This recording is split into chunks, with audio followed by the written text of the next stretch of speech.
5. bab. Filistiyaliklar Xudoning ahdi sanduqini qo'lga tushirgandan keyin uni Ebenezerdan Ashdod shahriga elib keldi.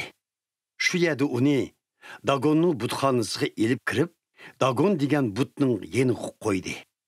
Ashdodliklar ertasi saharda Dagonning yuzi chilab yerga yiqilib, Parvardigorning ahdi sanduqi oldida yotganligini ko'rdi. Ular Dagonni elib joyiga turg'izib qo'ydi.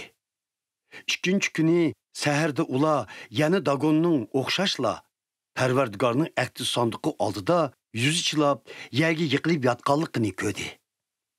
Biroq bu qitim Dagonning beshi bilan ikki qo'li sungan holda bo'sig'ida turadi.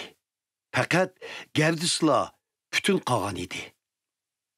Shu sababli ta hozirgacha Dagon ruhoniylari ve onun butxonasiga kirguchilar ashu bo'sig'ini dasimaydi.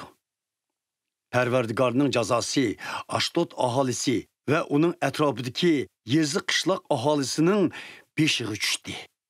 U ularga azob selib, ularning badanlarini o'sma bilan qoplatdi. Bularni ko'rgan Ashdodliklar İsraillar e'tiqod qilib kelgan Xudoning ahdi sanduqi bizda turmusun. Çünkü o bizni ve ilohimiz Dagonni qattiq jazoladı deyishdi. Şunun bilan ular Filistiyaliklarning hamma baglarini chaqirtib, jam qilib ulardan İsraillar e'tiqod qilib kelgan Xudoning ahdi sanduqini qanday qilsak bo'la deb maslahat so'rashdi. U Gadga yo'tkib yetilsin deb javob berishdi ular. Şunundan keyin ular Xudoning ahdi sanduqini Gad shahriga yo'tkidi. Ammo ular uni yo'tkigandan keyin Parvardigorning ig'ir jazosi u yerdagilarning beshiga tushdi.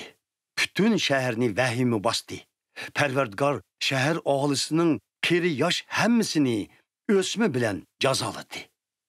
Shu sababdan ular Xudoning ahdi sanduqini Aqron shahriga yo'tkidi.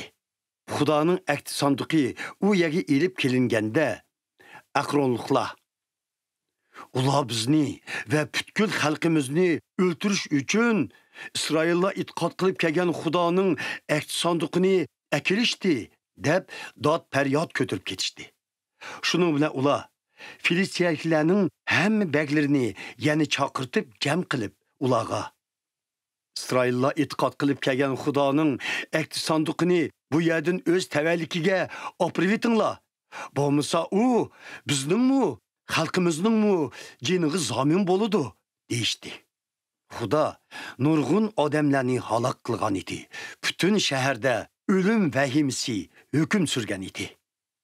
O'lmay qolganlarning hammasi o'sma kesilining azobini tatdi. Shahar aholisining ah faryodlari ko'kka ko'tarildi.